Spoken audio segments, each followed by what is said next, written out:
ইরানের হামলায় মার্কিন সেনার প্রাণহানি ঢাকতে পেন্টাগনের লুকোচুরি। বাচ্চাদের ওপর বোমা মারা বন্ধ করুন, সিনেট মার্কিন যুদ্ধ সচিবকে কড়া ধিক্কার। ইরানের নতুন হামলা, এবার পারমাণবিক স্থাপনা নিশানায়। কি হতে যাচ্ছে মধ্যপ্রাচ্যে?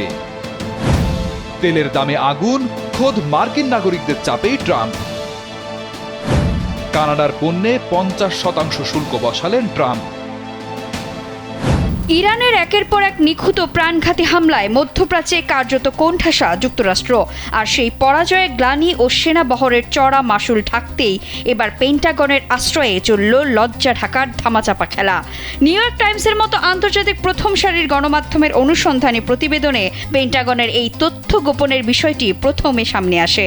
জর্ডান থেকে ইরাক ইরানি মিসাইল আর ড্রোনের দাপটে কাঁপছে মার্কিন সামরিক ঘাঁটিগুলো, কিন্তু যুদ্ধের ময়দানে সেনা হতাহতের নির্মম বাস্তবতা হজম করতে না পেরে তথ্য গোপনের অদ্ভুত সার্কাস শুরু করেছে মার্কিন প্রতিরক্ষা দপ্তর। মধ্যপ্রাচ্যে পরাজয়ের মুখ ঢাকতে পেন্টাগনের এই রহস্যময় লুকোচুরি কি তবে তাদের পতনেরই ইঙ্গিত? জর্ডানে ইরানের হামলার পর প্রকৃত আহতের সংখ্যা প্রকাশে ইচ্ছাকৃতভাবে দেরি করেছে মার্কিন প্রতিরক্ষা দপ্তর। দেশজুড়ে তীব্র বিতর্কের মুখে পেন্টাগনের মুখপাত্র শন পার্নেল একটি আনুষ্ঠানিক বিবৃতিতে জানিয়েছেন, 7 জুলাইয়ের পর থেকে প্রায় 100 জন সেনা সদস্য আহত হয়েছেন। তবে তিনি এই লুকোচুরির অভিযোগকে কাল্পনিক বলে উড়িয়ে দিয়ে দাবি করেন, আহতদের 96% সেনাই সামান্য মস্তিষ্কে আঘাত পেয়েছিলেন এবং তারা ইতিমধ্যে সুস্থ হয়ে নিজ নিজ সামরিক দায়িত্বে ফিরে গেছেন। বিশ্লেষকেরা বলছেন, পেন্টাগন যতই পরিস্থিতি স্বাভাবিক প্রমাণের চেষ্টা করুক না কেন, যুদ্ধের নির্মম বাস্তবতা লুকানোর কোনো সুযোগ নেই। বিশেষজ্ঞদের মতে দেশের জনসমর্থন ধরে রাখতেই হয়তো পেন্টাগন প্রাথমিক পর্যায়ে হতাহতের খবরটি গোপন করতে চেয়েছিল। যুদ্ধের ময়দানে ক্ষমতার এই লড়াই শেষ পর্যন্ত মধ্যপ্রাচ্যকে কতটা ভয়ঙ্কর ধ্বংসস্তূপে পরিণত করবে তার সময়ই বলে দেবে।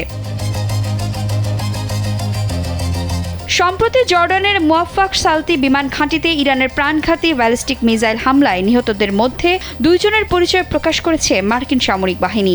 মার্কিন সেন্ট্রাল কমান্ড আরও নিশ্চিত করেছে, ইরাকের উত্তরাঞ্চলে একটি অবিস্ফোরিত ইরানি ড্রোনের নিয়ন্ত্রিত বিস্ফোরণ ঘটাতে গিয়ে সম্প্রতি চতুর্থ আরেক মার্কিন সেনার মৃত্যু হয়েছে।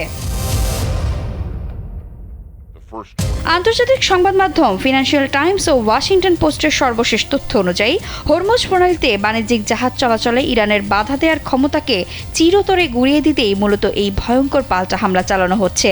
গত 28 ফেব্রুয়ারি থেকে শুরু হওয়া এই দীর্ঘস্থায়ী যুদ্ধে এখনও পর্যন্ত অন্তত 18 জন মার্কিন সেনা নিহত এবং 400 এর বেশি সেনা আহত হয়েছেন, যা যুক্তরাষ্ট্রের জন্য এক বিশাল ধাক্কা।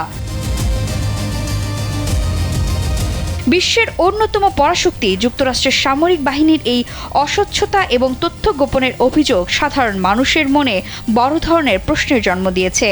একদিকে যুদ্ধক্ষেত্রে একের পর এক তরুণ সেনার প্রাণহানি, অন্যদিকে সামরিক তথ্যের এই রহস্যময় লুকোচুরি। এসব কি যুদ্ধের প্রকৃত ক্ষতির চিত্র আড়াল করার কোনো সুদূরপ্রসারী রাজনৈতিক কৌশল? নিজের দেশেই এবার চরম গ্যারাকলে মার্কিন যুদ্ধ সচিব পিট হেগসেথ। 2026 অর্থ বছরে $1 ট্রিলিয়ন বিশাল সামরিক বাজেট পাশ করাতে ক্যাপিটাল হিলে গিয়ে মুখোমুখি হতে হলো চরম জনরোষ ও নজিরবিহীন বিশৃঙ্খলার। স্কাই নিউজ, নিউজ নেশন সহ অনেক আন্তর্জাতিক গণমাধ্যমেই উঠে এসেছে এমন খবর। ইরান ও ফিলিস্তিন ইস্যুতে ট্রাম্প প্রশাসনের নীতি নিয়ে যখন কথা বলতে শুরু করেন হেগসেথ, ঠিক তখনই সভাকক্ষে গর্জে ওঠেন যুদ্ধবিরোধী বিক্ষোভকারীরা। সচিবের মুখের উপরই একে একে ছিটকে আসে কড়া সব অভিযোগ। ইরানের মানুষের উপর এই বেআইনি যুদ্ধ বন্ধ করুন, 17 জন আমেরিকান সৈন্যের রক্ত লেগে আছে আপনার হাতে, সমস্বরে বলে উঠলেন বিক্ষোভকারীরা। পরিস্থিতি সামাল দিতে বারবার হাতুড়ি পিটিয়ে শুনানি থামান সিনেট কমিটির চেয়ারম্যান সুসান কলিন্স, কিন্তু বাজেট হিসেবে $1.5 ট্রিলিয়ন প্রয়োজনীয়তা তুলে ধরতে গিয়ে বারবার হোঁচট খান হেগসেথ। আর সে সময় বিক্ষোভকারীরা বলে উঠলেন, ইরান আর ফিলিস্তিনে বাচ্চাদের ওপর বোমা বর্ষণ বন্ধ করুন। ভেটেরানরা এখনই এই যুদ্ধ বন্ধের দাবি জানাচ্ছে। এমন পরিস্থিতিতে দেখা যায় ক্যাপিটাল পুলিশ বিক্ষোভকারীদের টেনে হিঁচড়ে সভাকক্ষ থেকে বের করে দিচ্ছে, আর মাইক্রোফোনের সামনে বসে অস্বস্তিতে ঘাম মুছছেন হেগসেথ। অবশেষে ক্যাপিটাল পুলিশ এসে জোরপূর্বক বিক্ষোভকারীদের বের করে দিলে পুনরায় শুরু হয় শুনানি। তবে নীতি নির্ধারণের মূল মঞ্চেই নিজ দেশের নাগরিকদের এমন মুখোমুখি প্রতিবাদে বেশ অস্বস্তিতেই পড়তে হলো বাইডেন পরবর্তী ট্রাম্প প্রশাসনের এই যুদ্ধ সচিবকে। বিথি দাস, কালবেলা। টানা 11 দিন ধরে চলছে যুক্তরাষ্ট্রের হামলা। এবার সরাসরি ইরানের ভূগর্ভস্থ পারমাণবিক স্থাপনাকে লক্ষ্য করে আঘাত হানার ঘোষণা দিয়েছেন মার্কিন প্রেসিডেন্ট ডোনাল্ড ট্রাম্প। আর সেই ঘোষণার পরই কঠোর পাল্টা হুমকি দিয়েছে তেহরান। তাহলে কি মধ্যপ্রাচ্যে আরো বড় যুদ্ধের দিকে এগোচ্ছে পরিস্থিতি? বিবিসির এক প্রতিবেদনে উঠে এসেছে এসব তথ্য। যুক্তরাষ্ট্রের সেন্ট্রাল কমান্ড বা সেন্টকম জানিয়েছে, সর্বশেষ হামলায় ইরানের সামরিক অপারেশন সেন্টার, নৌ সক্ষমতা, বিমান হ্যাঙ্গার, ড্রোন সংরক্ষণাগার এবং সামরিক রসদ সরবরাহ অবকাঠামো লক্ষ্য করে একাধিক বিমান হামলা চালানো হয়েছে। ওয়াশিংটনের দাবি, এসব অভিযান হরমুজ প্রণালীতে বাণিজ্যিক জাহাজ চলাচলের নিরাপত্তা নিশ্চিত করতেই পরিচালিত হচ্ছে। অন্যদিকে ইরানের রাষ্ট্রীয় গণমাধ্যম জানিয়েছে, রাজধানী তেহরান সহ তাবরিজ, চাবাহার, কোনারাক ও বুশেহর এলাকায় বিস্ফোরণের শব্দ শোনা গেছে এবং বিমান প্রতিরক্ষা ব্যবস্থা সক্রিয় করা হয়েছে। বিশেষ করে বুশেহরে রয়েছে ইরানের একমাত্র পারমাণবিক বিদ্যুৎ কেন্দ্র, ফলে নতুন করে উদ্বেগ তৈরি হয়েছে। এরই মধ্যে হোয়াইট হাউসে সাংবাদিকদের সঙ্গে আলাপকালে ডোনাল্ড ট্রাম্প বলেন, খুব শিগগিরই নাতানজের কাছে অবস্থিত পিক্যাক্স মাউন্টেন নামে পরিচিত ভূগর্ভস্থ পারমাণবিক স্থাপনায় ব্যাপক হামলা চালানো হবে। যুক্তরাষ্ট্রের ধারণা, সেখানে ঘোষণা বহির্ভূত ইউরেনিয়াম সমৃদ্ধকরণ কার্যক্রম চলছে। ট্রাম্পের এই বক্তব্যের জবাবে ইরানের খাতাম আল আম্বিয়া সামরিক সদর দপ্তর জানিয়ে দিয়েছে, এমন হামলাকে তারা আঞ্চলিক যুদ্ধের বিস্তার হিসেবে বিবেচনা করবে। একই সঙ্গে যুক্তরাষ্ট্র তার মিত্র এবং সমর্থকদের স্বার্থে পাল্টা হামলারও হুঁশিয়ারি দিয়েছে তেহরান। পরিস্থিতি আরও জটিল হয়ে উঠেছে পারস্য উপসাগর ও লোহিত সাগর ঘিরেও। কুয়েত জানিয়েছে, তারা ইরান থেকে আসা ড্রোন প্রতিহত করেছে। একই ধরনের হামলা ঠেকানোর দাবি করেছে বাহরাইন ও জর্ডানও। অন্যদিকে ইয়েমেনের হুথি বিদ্রোহীরা সৌদি আরবের জাহাজ চলাচলে বাধা দেওয়ার হুমকি দিয়েছে, যা আন্তর্জাতিক বাণিজ্য ও জ্বালানি সরবরাহে নতুন অনিশ্চয়তা তৈরি করতে পারে। বিশ্লেষকদের মতে, যুক্তরাষ্ট্র যদি সত্যিই ইরানের ভূগর্ভস্থ পারমাণবিক স্থাপনায় হামলা চালায়, তাহলে সংঘাত শুধু দুই দেশের মধ্যে সীমাবদ্ধ নাও থাকতে পারে। এতে মধ্যপ্রাচ্যের আরও দেশ জড়িয়ে পড়ার ঝুঁকি রয়েছে। একই সঙ্গে বিশ্ববাজারে জ্বালানি তেলের দাম, আন্তর্জাতিক নৌপথ এবং বৈশ্বিক অর্থনীতিতেও এর বড় ধরনের প্রভাব পড়তে পারে। এর আগে দুই দেশ যুদ্ধবিরতিতে সম্মত হলেও সাম্প্রতিক হামলা পাল্টা হামলায় সেই সমঝোতা কার্যত ভেঙে গেছে। ফলে কূটনৈতিক সমাধানের পথ যত সংকুচিত হচ্ছে, ততই বাড়ছে নতুন ও আরও বিস্তৃত সংঘাতের আশঙ্কা। আন্তর্জাতিক পরিস্থিতির এই দ্রুত পরিবর্তনের দিকে নজর রাখছে পুরো বিশ্ব। যুক্তরাষ্ট্র ও ইরানের এই উত্তেজনা শেষ পর্যন্ত কোন দিকে গড়ায়, সেটি এখন সবচেয়ে বড় প্রশ্ন। জেসমিন জাহান, কালবেলা। যুদ্ধের উত্তাপে আকাশ ছোঁয়া তেলের দাম, আর তার চাপ এখন আমেরিকার ঘরে ঘরে। মধ্যপ্রাচ্যের যুদ্ধের আগুন এবার পৌঁছে গেছে জ্বালানি বাজারেও। ক্ষেপণাস্ত্রের বিস্ফোরণের শব্দ আর শুধু যুদ্ধক্ষেত্রেই সীমাবদ্ধ নেই, তার প্রতিধ্বনি ছড়িয়ে পড়েছে বিশ্ব অর্থনীতি থেকে সাধারণ মানুষের পকেট পর্যন্ত। যুদ্ধের প্রভাব এবার স্পষ্ট তেলের বাজারে। ইরান ও যুক্তরাষ্ট্রের চলমান সংঘাত যত দীর্ঘ হচ্ছে, ততই বাড়ছে বৈশ্বিক জ্বালানি বাজারের অনিশ্চয়তা।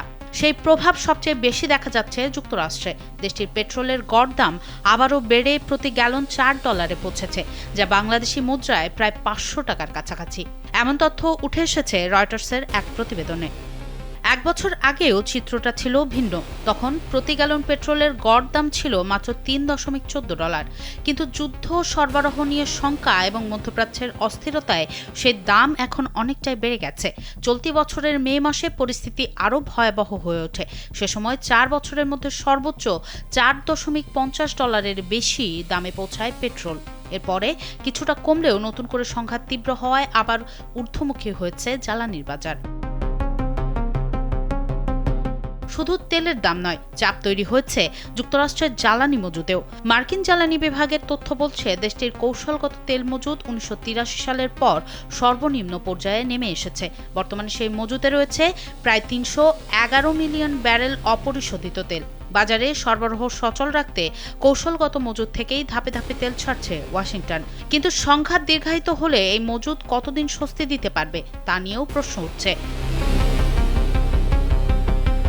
বিশ্লেষকদের আশঙ্কা, মধ্যপ্রাচ্যের এই সংঘাত যদি আরও দীর্ঘায়িত হয় তাহলে এর প্রভাব শুধু যুক্তরাষ্ট্রেই সীমাবদ্ধ থাকবে না, কেঁপে উঠতে পারে পুরো বিশ্বের জ্বালানি বাজার। বিশেষ করে হরমুজ প্রণালীকে ঘিরে বাড়তে থাকা উত্তেজনা নতুন করে উদ্বেগ বাড়িয়েছে। এরই মধ্যে ওই গুরুত্বপূর্ণ নৌপথে একটি তেলবাহী জাহাজ ক্ষতিগ্রস্ত হওয়ার ঘটনা পরিস্থিতিকে আরও জটিল করে তুলেছে। এর সঙ্গে নতুন শঙ্কা তৈরি করেছে ইরান সমর্থিত ইয়েমেনের সশস্ত্র গোষ্ঠী। সৌদি আরবের বিরুদ্ধে নৌ অবরোধের হুমকি দেয়ায় আশঙ্কা করা হচ্ছে পরিস্থিতির আরও অবনতি হতে পারে এবং বৈশ্বিক জ্বালানি সরবরাহেও বড় ধরনের প্রভাব পড়তে পারে। বিশ্লেষকদের মতে বিশ্বের অন্যতম বৃহৎ তেল রপ্তানিকারক দেশের সরবরাহ ব্যাহত হলে শুধু মধ্যপ্রাচ্য নয়, পুরো বৈশ্বিক জ্বালানি বাজারই বড় ধরনের ধাক্কা খেতে পারে। সনম সিদ্দিকী, কালবেলা।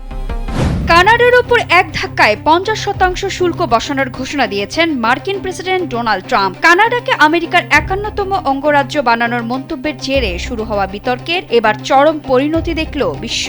আগামী 30 দিনের মধ্যেই কানাডার ওয়াইন, সিমেন্ট এবং আইস হকির স্ট্রিকের মতো পণ্যগুলো আমেরিকায় প্রবেশের সময় এই বিপুল করের মুখে পড়বে। জ্বালানি ও পটাশ শিল্পের পণ্য এই শুল্কের আওতামুক্ত থাকছে। বিশ্বস্ত দুই প্রতিবেশীর এই নজিরবিহীন সংঘাত এখন আন্তর্জাতিক রাজনীতিতে সবচেয়ে বড় আলোচনার বিষয়, এমনটাই জানিয়েছে আন্তর্জাতিক সংবাদ মাধ্যম আল জাজিরা।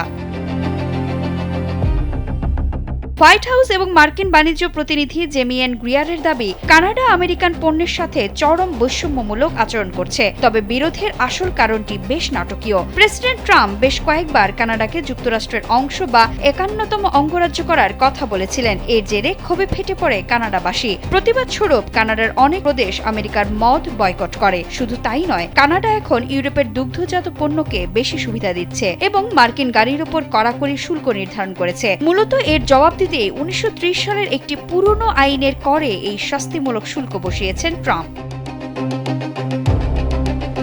এই ঘোষণার পর কানাডার প্রধানমন্ত্রী মার্ক কার্নি কড়া ভাষায় জানিয়েছেন, ট্রাম্পের এই পদক্ষেপ উত্তর আমেরিকার মুক্ত বাণিজ্য চুক্তির সরাসরি লঙ্ঘন। তবে তিনি পাল্টা সংঘাতে না গিয়ে আলোচনার মাধ্যমে সমস্যা সমাধানের পথ খুঁজছেন। কিছুদিন আগেই কানাডার দাবানলের ধোঁয়া আমেরিকায় যাওয়ায় কানাডাকে হুমকি দিয়েছিলেন ডোনাল্ড ট্রাম্প।